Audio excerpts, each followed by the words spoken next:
Hello, welcome to the Museum of Danish America. My name is Tova Brandt. I'm on staff here as the Albert Ravenholt Curator of Danish American Culture. And today it's my pleasure to give you a virtual tour of our current art exhibition, Art by Gert Mathiesen.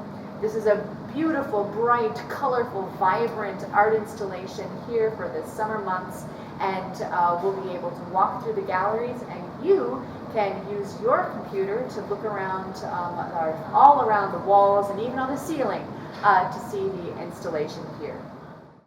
Not only are these beautiful, colorful pieces, they are big, and it's so much fun to fill our gallery walls with these images that are a combination of layers of colors, shapes, forms, and a lot of similar forms coming and repeating through many of Gert Mathiesen's works on display. This is a wonderful example, this bold color palette, and you see a lot of the forms that you'll find in many of these works.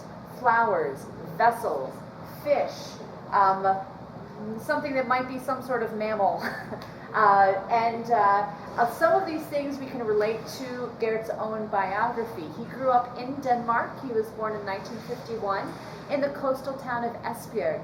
And so the rhythm of a coastal town, a fishing community, was part of his upbringing. And so we can read into that the repeated motif of fish within a lot of his works as a reference to that childhood experience. Flowers become a repeated motif as well, an appreciation of the natural world, natural beauty. His sister is a professional florist, and so clearly there is a broader family interest in the beauty of flowers and incorporating that in a lot of different ways. Gert was actually originally trained as a ceramicist, so vessels and working with clay was his first artistic calling, and so those forms also show up even in his two-dimensional work, both in paintings and in prints.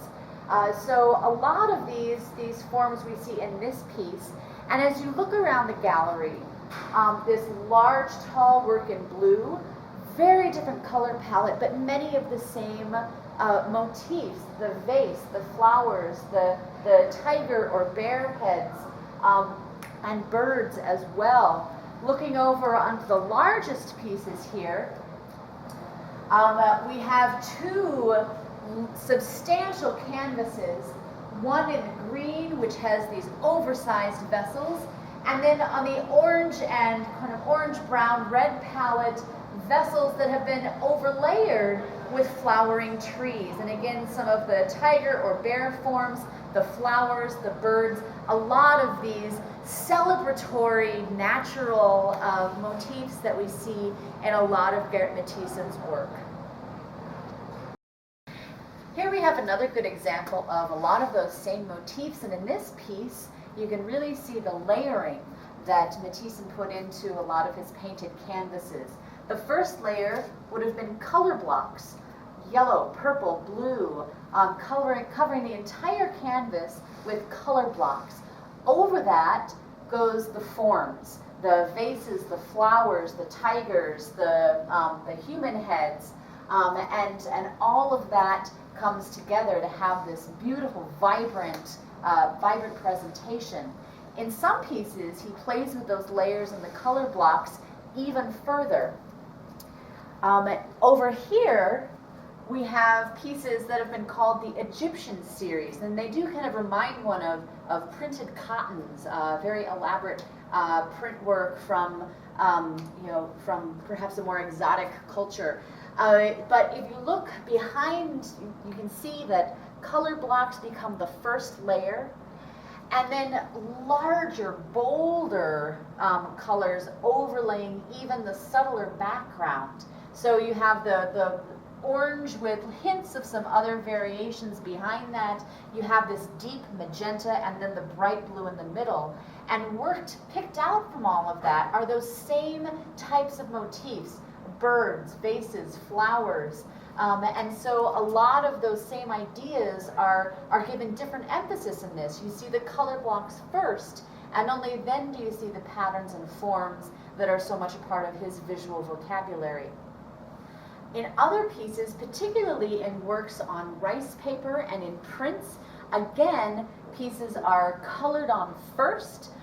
This print on the wall is a good example of that. You can see that hand-painted colors are applied to the paper, and then a block print, usually carved out of a piece of linoleum, is applied in a solid black on top of the hand-colored paper. And that was his technique for a lot of his rice paper prints. While linoleum is usually used as a block printing method, in this piece the linoleum is the medium. It's a carved piece of linoleum, just as if you were going to use it to make prints. But in this case, this long piece of linoleum was a commission from a French bakery in New York City. And they wanted a piece custom made for their space that they actually installed as wainscoting along the wall of their bakery. And so it had a combination of themes, some of which are some of the familiar ones we've seen in a lot of the works in this show, the natural forms, flowers, and fish. But here we've got some added interest in references to the place it would be installed. Here's the Eiffel Tower, and some other culinary references, the carrots, flying birds, here's a flying pig, and so a fun combination of both culinary references, cultural references, and then some of Gert Mathiesen's common themes. The final piece to talk about is the Rust Tree of Life.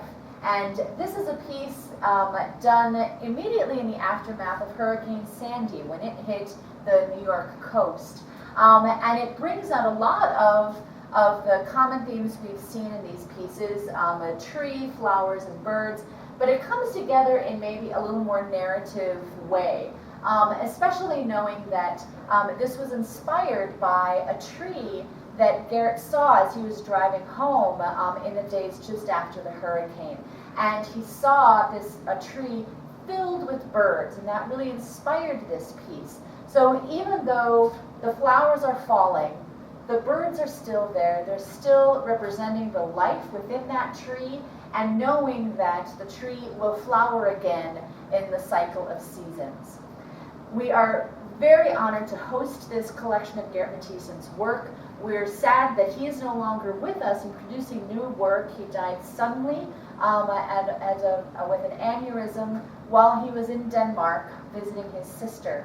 But even though he passed away in 2013, this artistic legacy is still a wonderful example of his interests and love of life and love of the beauty of the world around him, and his ability to communicate that and share it with all of us.